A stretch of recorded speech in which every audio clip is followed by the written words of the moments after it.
everyone, today I have an interesting project here to show you. It is called the Typography Collage. This project is a great one to do with students towards the beginning of the school year because it teaches a lot of basic skills. It's also one of those projects where students will discover that they really need to pay attention and follow directions, because this project requires them to be guided through the steps. This is not one of those projects, again, this is not one of those projects where the students get a day or two of demonstration and instruction and practice, and then they work on their projects for 2 or 3 weeks. This is a project where students will need to be talked through step by step and kind of guided. And because it teaches a lot of skills, a lot of basic things, it can also be taken in many different directions. This project I'm going to show you today is how it's been successful for me in the past. I've taught it for 3 years now, and I've found it very useful, and students tend to like it.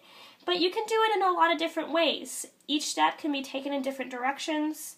So let's see what we need to do this project. You will, of course, need some paper to draw on. Mine I've already been using, so it's got a bend in it. You're going to need a piece of scrap paper. This paper should probably be about 9 by 12 centimeters. It doesn't really matter, but that's useful. Some glue, some scissors, a piece of painted paper. I just used like half a sheet of copy paper, and I've painted it in a random design and some colors that go with what I want to do. And then I have a word printed out. This word is the word that I want to draw. It should be a landscape direction on your paper, and you want it pretty big. You also want the font to not be terribly complicated, because that makes it hard to draw.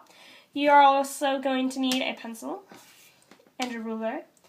And then you probably want a Sharpie or a dark marker of some kind to outline. And then, of course, you're going to need some stuff to color with.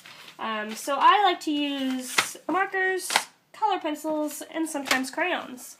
So let's see how to do this project. So you're going to start off with your drawing paper. And you're going to want to draw a 1-inch grid on that paper. You can see I've already started this for us. And after you have this 1-inch grid, which, by the way, if you don't know how to make a 1-inch grid, check out my video on how to draw a grid. It's really simple. You just make marks around the edges and you can connect them all. And then after you have your grid on your paper, you're going to want to go on the computer and select your word and print out your word. Now this word should go with whatever theme you're going to do. I'm doing kind of a Mexican theme because I'm from Texas and my family's Mexican. And then once you have your word, you're going to draw a grid on your word. That's where this paper comes in handy. The grid on your word should coincide with the number of squares that are on your paper. My paper happens to be 9 by 12 inches, and so I have 9 squares tall and 12 inches wide. So that's what I wanted to do on my paper. So I am going to do it by centimeters. And what I've already done is I've cut my scrap paper to 9 centimeters by 12 centimeters. So all I have to do now is take my paper and figure out where I want my word, or what part of my word I want to show. And as you can see, I've already decided I wanted to show it here. And then I traced around it, and I kind of shaded around it to help see what it was. I decided that's what I wanted it to show. So that's what's going to go on my paper. After that, I drew a grid. And then when you draw a grid on your word, you can do this in a couple different ways. You can, of course, take your ruler and make your marks and connect them.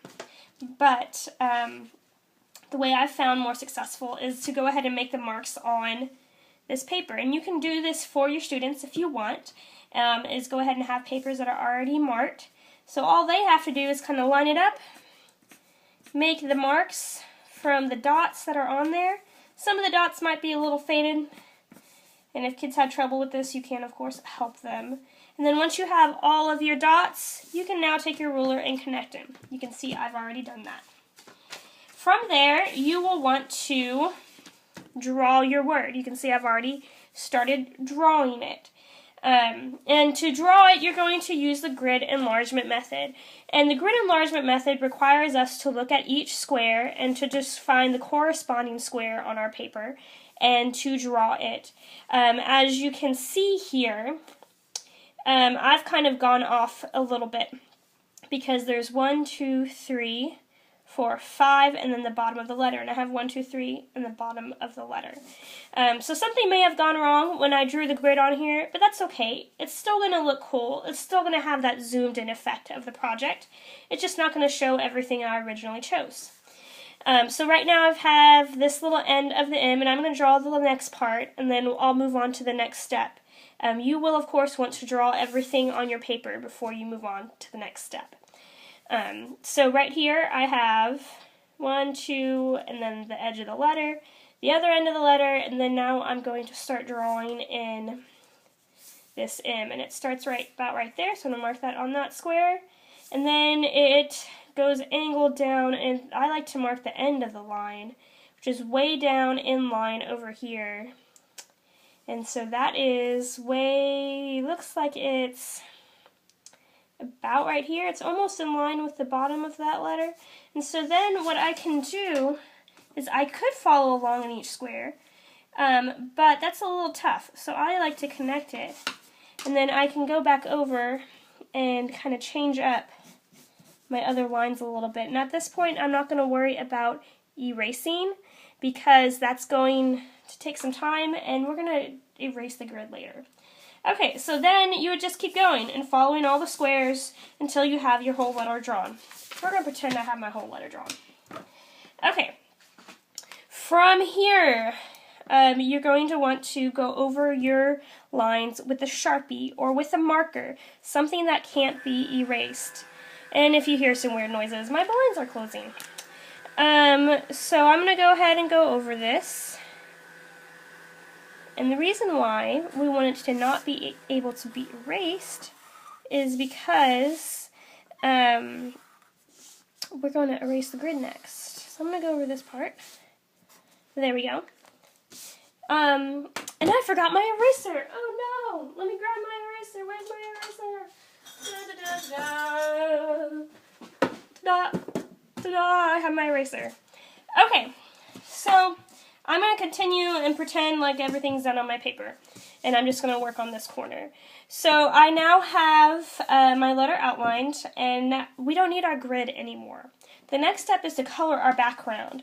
So we're going to erase the grid, and we're going to erase it more carefully than I'm erasing. We're going to erase it where it is in the background and in the letters. We're going to erase it like all over.